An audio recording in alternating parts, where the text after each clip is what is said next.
पिंपरी चिंचवडमधील दापोडी आणि फुगेवाडी परिसरात एकाच दिवशी 8 जणांचा संशयास्पद मृत्यू झाल्याने खळबळ उडाली आहे. विषारी गावठी दारूमुळे हे मृत्यू झाल्याचा आरोप स्थानिक नागरिकांनी केलाय. तर आणखी 2 जणांवर रुग्णालयात उपचार सुरू असून त्यांची प्रकृती गंभीर आहे. दरम्यान राज्य उत्पादन शुल्क विभागाने स्पिरिट पुरवठा प्रकरणी योगेश वानखेडे याला अटक केली आहे.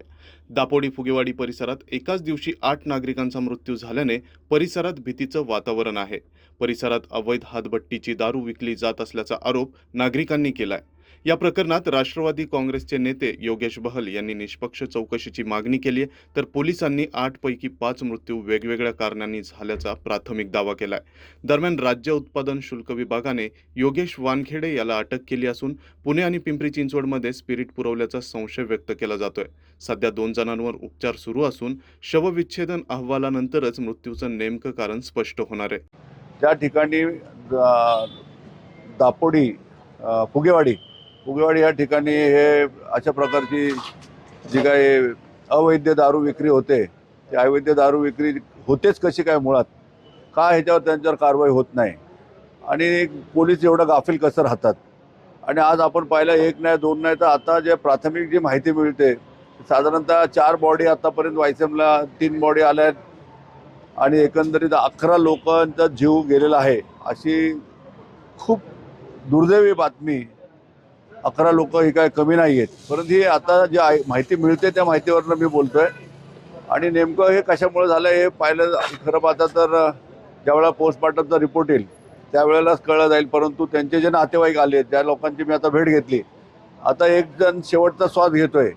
तिथं डॉक्टर म्हणतात की त्याची परिस्थिती खूप भयान आहे, खराब आहे.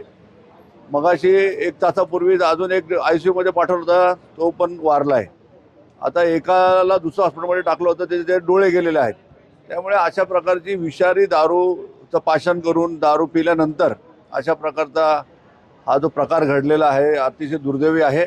आज रोजी दापोडी पोलीस स्टेशन या ठिकाणी सर्वप्रथम इसम नामे अकबर पठाण हा काल रात्री 22:30 वाजताच्या दरम्यान त्याला घरामध्ये अचानक चक्कर आली. त्यामुळे त्याला वायसीएम हॉस्पिटलला काल रोजी ॲडमिट करण्यात आलं होतं. त्याच्यावर उपचार चालू असताना आज रोजी दुपारी 12:30 वाजता मयत झाला अशी खबर मिळाल्याने आम्ही हॉस्पिटलला या ठिकाणी येऊन त्याचे जो भाऊ आहे सलीम अजीम खान याचा भावाचं स्टेटमेंट घेतलेलं आहे. त्या भावाने स्टेटमेंटमध्ये सांगितलेलं आहे की काल रोजी तो घरी बेशुद्ध पडला असता, त्याला इथे ॲडमिट करताना तो या ठिकाणी मयत झाला आहे. व त्याला आम्ही हेही विचारलं आहे की त्याला काही दारूचं वगैरे व्यसन होते का, तर त्यांनी 15 वर्षापासून त्याला दारू पिण्याचं व्यसन असल्याचं सांगितलेलं आहे. त्या व्यतिरिक्त कुठल्याही प्रकारची माहिती दिलेली नाही. काल रोजी तो घरीच होता असं सांगितलेलं आहे. त्याचप्रमाणे दुसरा जो प्रसंग आहे त्यामध्ये मयत इसम आहे राजू प्रकाश राठोड आणि विजय प्रकाश राठोड.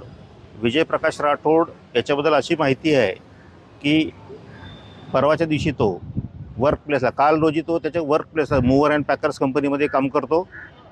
वर्क प्लेसला असताना त्याला बेशुद्ध किंवा चक्कर आल्यासारखं झालं. त्यामुळे त्याला कामाच्या ठिकाणाहून, ज्या ठिकाणी मूवर पॅकरचं पॅकेजिंगचं काम होतं त्या कामाच्या ठिकाणाहून त्याला डायरेक्टली कॅन्टोन्मेंट हॉस्पिटल खडकी या ठिकाणी ॲडमिट करण्यात आलं होतं. त्याच्यावर उपचार चालू होते. त्या उपचारादरम्यान त्याचे वडील प्रकाश राठोड आणि राजू राठोड हे खडकी कॅन्टोन्मेंट हॉस्पिटलला जाऊन येत होते. त्याच्यावर उपचार चालू असताना सकाळी तो 7:30 वाजताच्या दरम्यान खडकी कॅन्टोन्मेंट हॉस्पिटल या ठिकाणी मयत झाला होता. ही बातमी त्याचा भाऊ आणि वडिलाला कळाल्यानंतर राजू राठोड याला अचानकपणे फिट आली. त्याच्यानंतर त्याच्या वडिलांनी फिट आल्यानंतर 7:30च्या नंतर त्याला औंध हॉस्पिटल या ठिकाणी ॲडमिट केलं. तिथं औंध हॉस्पिटल या ठिकाणी उपचार चालू असताना तो सुद्धा त्याचा लहान भाऊ फिट आल्यामुळे मयत झालेला आहे. त्याप्रमाणे त्यांचे नातेवाईक म्हणजे त्याची वडिलांचं स्टेटमेंट त्या ठिकाणी घेण्यात आलेलं आहे. त्या घटनेच्या अनुषंगाने वडिलांचं स्टेटमेंट घेण्यात आलेलं आहे. त्यांनी त्याच्या स्टेटमेंटमध्ये सांगितलेलं आहे की आम्ही त्यांची प्राथमिक चौकशी केली असता वडिलांना दारू पिण्याचं कोणत्याही प्रकारचं व्यसन नाही आहे. मुलगा पॅकर मूवरचं काम करतो आणि एकाला वर्क प्लेसच्या ठिकाणी काहीतरी चक्कर वगैरे आली अशी माहिती दिली. आणि दुसऱ्या मुलाला, पहिल्या मुलाचा जो फिट आला होता त्याची जी घटनेचा जे धक्का बसला होता त्या घटनेहून फिट येऊन त्याला हॉस्पिटलमध्ये उपचार घेताना औंध हॉस्पिटल या ठिकाणी तो मयत झालेला आहे. अशी तिसरी घटना आहे. आणि चौथी घटना जी आहे राजेश शांताराम राजपूत यासंबंधी आम्हाला अशी माहिती मिळाली की सकाळी 9:30 वाजता, आज सकाळी 9:30 वाजता बाथरूममध्ये त्याला चक्कर आली पडल्यामुळे त्याची पत्नी आणि त्याचा भाऊ त्याला ते वायसीएम हॉस्पिटल या ठिकाणी घेऊन आले असता 14:48 वाजता म्हणजे साधारणतः 2:45 वाजल्याच्या दरम्यान उपचार म्हणजे दाखल करून घेण्यापूर्वी तो मयत झाला होता. बाथरूममध्ये चक्कर येऊन पडला होता. त्यासंबंधी आम्ही त्याचा जो भाऊ आहे गुलाब शांताराम राजपूत याचं ADRच्या अनुषंगाने स्टेटमेंट घेतलं आहे. त्या स्टेटमेंटमध्ये त्यांनी सांगितलं की माझ्या भावाला कोणत्याही प्रकारचं दारू पित नाही किंवा दारू पिण्याचे व्यसन नाही आहे आणि चक्कर येऊन त्या ठिकाणी पडला होता, अशी प्रकारची प्राथमिक माहिती आम्हाला 4थ्या प्रकरणामध्ये दिलेली आहे.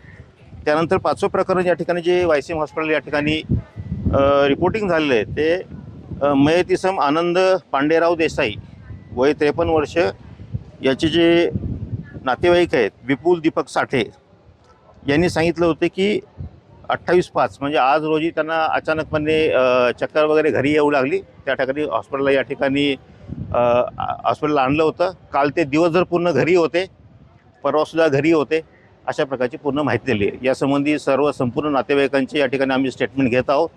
सर्व मृतदेह पोस्टमॉर्टमसाठी वायसीएम हॉस्पिटल आणि त्याचप्रमाणे औंध हॉस्पिटल या ठिकाणी PM होत आहे. सर्व संबंधित नातेवाईकांचे जाबजबाब घेऊन यासंबंधी डिटेल चौकशी आम्ही करत आहोत. तर स्थानिकांनी काही माहिती समोर येते स्थानिकांकडून की परिसरामध्ये असलेल्या हातभट्टीच्या दुकानांवरती नागरिकांनी दारू प्राशन केली होती, त्याबाबत काय माहिती समोर अशा प्रकारे कोणत्याही प्रकरणामध्ये दारू प्राशन करून किंवा विषारी दारू मृत्यू झाला आहे यासंबंधी कोणत्याही प्रकारची थेट किंवा कोणत्याही प्रकारचा जबाब आमच्यासमोर आलेला नाही आहे. परंतु एकाच गावातील 5 लोक एका दिवशी मेल्यामुळे नाही, 5 आणखी एक जे ग्रस्त आहे त्या गावातले त्या ठिकाणी मयत झालेले आहे. त्या ठिकाणी त्यांचं नाव जे आहे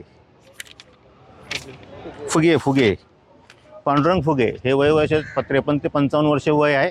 सकाळच्या वेळी त्यांचा मृत्यू झालेला आहे. त्यांचे कोणत्याही प्रकारचं हॉस्पिटलाइज झालेलं नाही, कोणत्याही प्रकारची हिस्ट्री नातेवाईकांनी कळवली नाही किंवा कुठेही ॲडमिट नाही किंवा पोलिसांना कळवलं नाही. आणि आता आम्हाला माहिती मिळाली की त्याचा अंत्यविधीसुद्धा झालेला आहे. परंतु एक वेगळी चर्चा रंगलेली आहे त्याबद्दल. नाही, एवढे लोकं दोन मृत्यू वेगवेगळ्या घटना आहेत. वेगवेगळ्या घटनेमध्ये नातेवाईकडून आलेले वेगवेगळे कारण आहेत. तरी यासंबंधी प्राथमिक स्तरावर जे नातेवाईकांनी जबाब आम्हाला दिलेले आहेत या संबंधाने आम्ही प्राथमिक जबाब नोंदवलेले आहेत. त्यानंतर आम्ही यासंबंधी डिटेल आणि सखोल चौकशी करणार आहोत. दापोडी फुगेवाडीतील संशयास्पद मृत्यू प्रकरणामुळे अवैध दारू विक्रीचा मुद्दा पुन्हा ऐरणीवर आला असून तपास यंत्रणांच्या अहवालाकडे आता सर्वांचं लक्ष लागलंय. आणखीन घडामोडी जाणून घेण्यासाठी पाहत रहा पिंपरी चिंचवड न्यूज. सोबतच आमच्या फेसबुक आणि इंस्टाग्राम चॅनलला फॉलो करायला विसरू नका. तसेच यूट्यूब चॅनलला सबस्क्राईब करायला विसरू नका.